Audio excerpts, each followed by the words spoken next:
The United States of America has publicly accused China, India, and Brazil of financing Russia's war crimes against Ukraine. After threats from United States Treasury Secretary Scott Bessent to impose tariffs against China, which is financing Putin's war machine, today American officials and congressmen carried out a coordinated attack on buyers of Russian oil. After Donald Trump threatened them with 100% tariffs, representatives of Washington unleashed new threats against Russia's Brazil, Russia, India, China, and South Africa partners.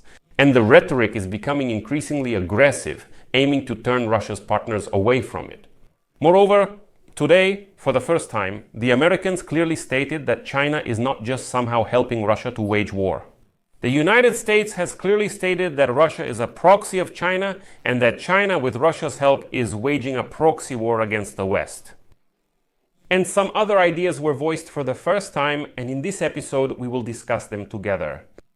I'm Alexei Pecci. Let's review this step by step. But before we start, I ask you to subscribe to this channel, give it a like, and leave any comment you want. This really helps promote this episode. And be sure to subscribe to my Telegram channel. The link is in the description of this video. Also, friends, if you want to support the work of this YouTube channel, you can do so with any donation on any platform you like.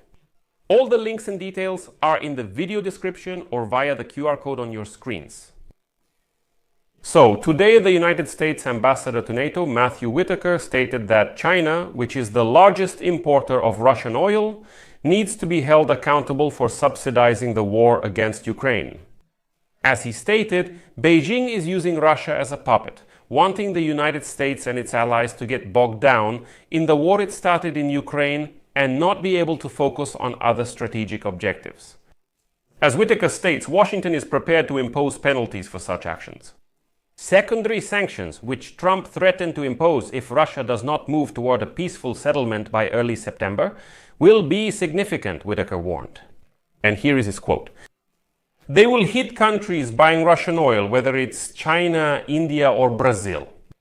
China believes it is waging a proxy war through Russia, and we see in the statements of the Chinese government that they want the United States and its allies to be occupied with this war so that we can't focus on other strategic challenges. But that won't happen. And this statement is important primarily because for the first time, I emphasize for the first time, the United States of America has publicly stated that Russia is de facto Chinese, a proxy. It's one thing when they say that Russia depends on China, that China provides financial help, helps to bypass sanctions and so on. That's understandable. But the term proxy already implies that Russia lacks agency to some extent. It was also stated that the United States will not shift its focus from Ukraine to other strategic priorities like Taiwan. For the first time, it was said that China is subsidizing the killing of Ukrainians.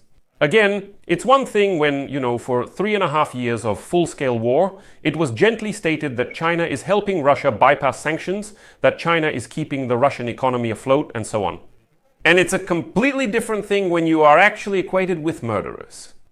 Whitaker says China is financing the killing of Ukrainians. That is, Whitaker directly says China is financing murder.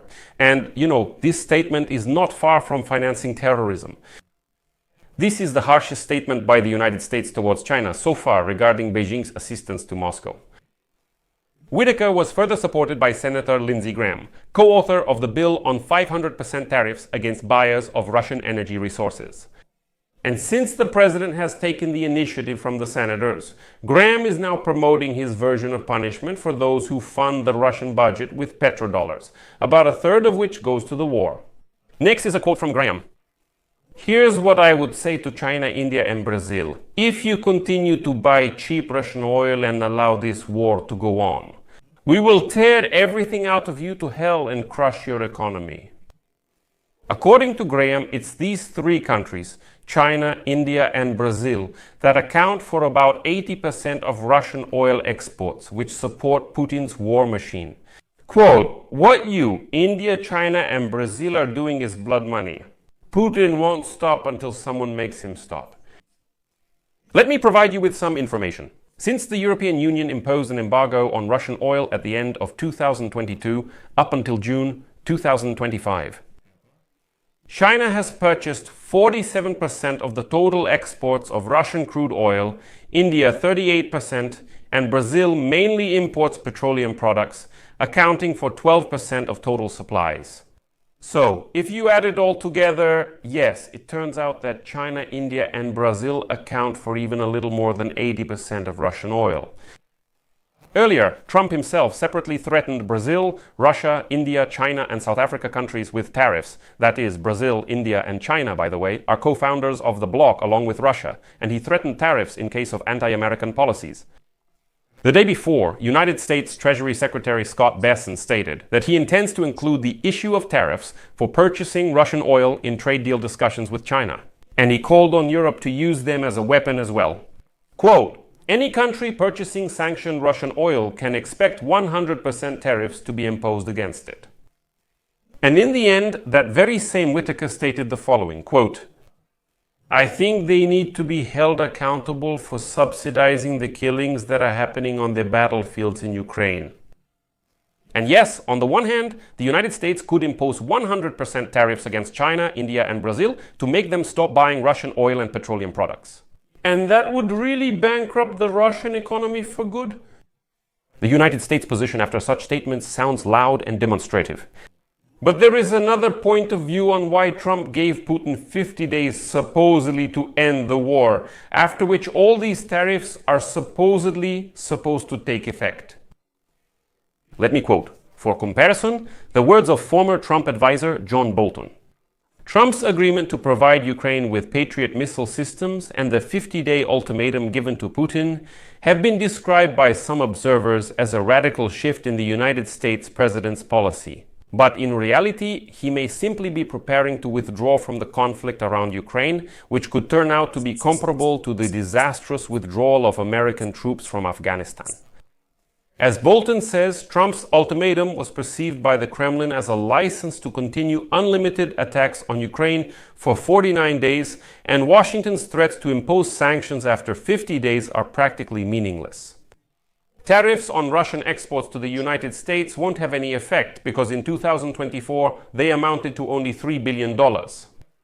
The threat of imposing secondary sanctions against importers of Russian oil and gas like China and India is simply laughable, according to Bolton, who points to the market's reaction. Oil, which was getting more expensive before Trump's statement, dropped in price after the statement, which means the market simply doesn't believe these threats. Thus, Bolton thinks Trump is readying a way out of the Ukraine war for himself. After the 50-day period expires, he will be able to find reasons to do nothing against Russia and wash his hands of it. And then there's a quote from Bolton. He knows that he hasn't even come close to fulfilling his campaign promise to achieve a ceasefire within 24 hours. And he's not interested in drawing further attention to this failure. For now, Trump has bought himself some time and given hope to his allies. He has satisfied the calls of Ukraine's embattled defenders for immediate assistance in defense, but has avoided taking on long-term commitments. He showed toughness by announcing a 50-day deadline, but only vaguely described the consequences if Putin remains unyielding, and warned Ukraine that it must also take the ceasefire seriously. Bolton calls this a built-in safety valve, a way out that Trump has prepared for himself. I'll leave it at that. Share your opinions and conclusions in the comments below this episode. Subscribe to the channel, hit the bell, and don't forget to like. That's all for now. Take care. Goodbye, everyone.